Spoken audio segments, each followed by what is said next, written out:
এগিয়ে আসছে শীত, প্রকৃতিতেও শুরু হয়েছে পরিবর্তন। দিনে ঝলমলে রোদ থাকলেও গরম ভাব নেই তেমন।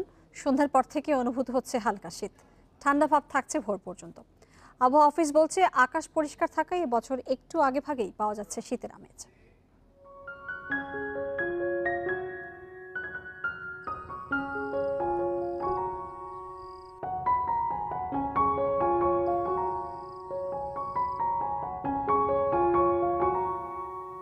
ভোরের প্রকৃতিতে শীতল অনুভূতি শুরু হয়েছে, গাছ থেকে পাতা ঝরা। নভেম্বরের শুরুতেই রাজধানীতে পাওয়া যাচ্ছে শীতের আমেজ। ভোরে হালকা শীত অনুভূত হলেও বেলা গড়ানোর সঙ্গে সঙ্গে কেটে যায় সেই আবহ। দিনের বেলায় তাপমাত্রা কিছুটা বেশি থাকলেও গত মাসের মতো গরম নেই।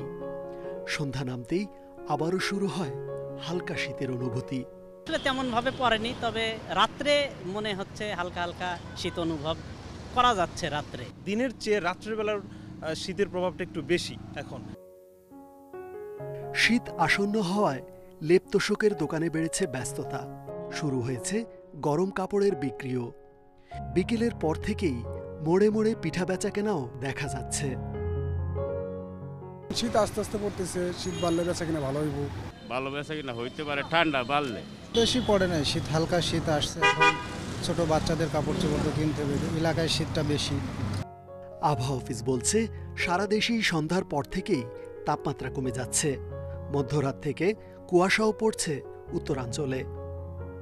বর্ষাকালের যে বাতাসটা ছিল দক্ষিণে বাতাস, এবং সেটা ঘুরে আপনার উত্তর পশ্চিম দিকে চলে এসেছে এবং ড্রাই ওয়েদার হয়েছে, এবং এই কারণে যেহেতু উত্তরে বাতাস আসছে, হঠাৎ করে টেম্পারেচার ফল করছে এবং আকাশ যেহেতু ক্লিয়ার, রাতের তাপমাত্রা হঠাৎ করে 3 থেকে 4 ডিগ্রি স্বাদ এসে কমে গেছে।